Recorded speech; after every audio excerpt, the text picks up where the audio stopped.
Okay, everybody, welcome to the most must-see wrestling podcast. Welcome to Undisputed Podcast with me and my co-host Jeff. We're back at it again. We had to take a little hiatus after our last video because the WWE Network went down and Peacock took forever to put all the content back up on the site. So we're gonna be back at it again. Um, we are pretty much gonna have to do this a little different, at least on my end. Jeff doesn't really have to do anything different, but I can't record the match and put it on there anymore. Peacock's got something covering their app, so if I record it, all you can do is hear it. You can't see it. It doesn't matter what app I use. It does not allow me to record from my tablet to the Peacock app. So um, I will dig and try to find if the matches are on YouTube or whatever. I will try to post a link if I can to said match. But as of right now, I can't help you with that. So Jeff and I were at our second match for Unforgiven 1998. So that's where we're at right now. It was actually Undertaker versus Kane in an Inferno match. So good stuff. I picked this match. Um, so the first things first, they show a vignette showing the rivalry of Taker and Kane. Then Kane comes out first. Then Taker comes out next, and then they light the fire on the ring. Um, Taker starts first with right hands to Kane, and then Kane ends up reversing and fights back with more right hands. Taker whips Kane into the corner, and does a big splash into the corner. He torques Kane's arm and goes up the top rope, and he connects with Old School. After this, Kane would drop Taker face first, and then Kane starts hammering the Undertaker with right hands. I just want to point out here at this point that every time any type of move is hit, the flames kind of get bigger on the outside of the ring, so they're like way up over the top rope. Pretty cool.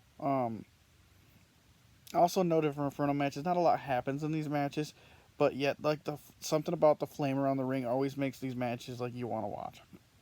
Okay, because like the matches are kind of boring, but the flame like really brings it out, and the wrestlers really can't do anything with a flame around the ring. So minimal happens, but the concept itself is just cool and keeps you invested as a fan. So there is that. Um, Taker gets kicked into the corner. He ends up sitting down in the corner over there, so his face ends up getting real close to the flames. Kane now starts trying to shove Taker's face into the flames. But Taker will put his finger in what King calls Kane's bad eye. It's just the eye that he wears the contact in. Kane will hit a power slam to the Undertaker, and then after that payback kind of like turnabout's fair play, Kane digs his fingers into the Undertaker's eyes on the ground. Paul Bearer throws a chair into the ring, and Kane with a chair across the head of the Undertaker. Taker gets up, they exchange right hands. Kane throws a lot more right hands. This is pretty much what happens during this match. Right hands aplenty. Hard Irish whip into the corner. Now he's choking Taker in the corner. Undertaker fights out.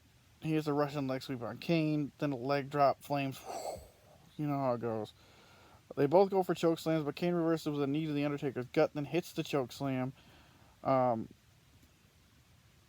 Then he goes for a tombstone. Taker slides out of the tombstone. Then he choke slams Kane. Kane sits right up immediately. Both men double big boot. Goes across the Taker bounces across the ropes. Goes for his vintage flying clothesline. Kane moves. He misses and almost rolls right into the flames, so he almost burns himself to a crisp. Kane hits a sidewalk slam. Then Kane goes to the top rope. Taker knocks him down. Taker hits a superplex on Kane, and again Kane sits right up, like it doesn't even affect him at all.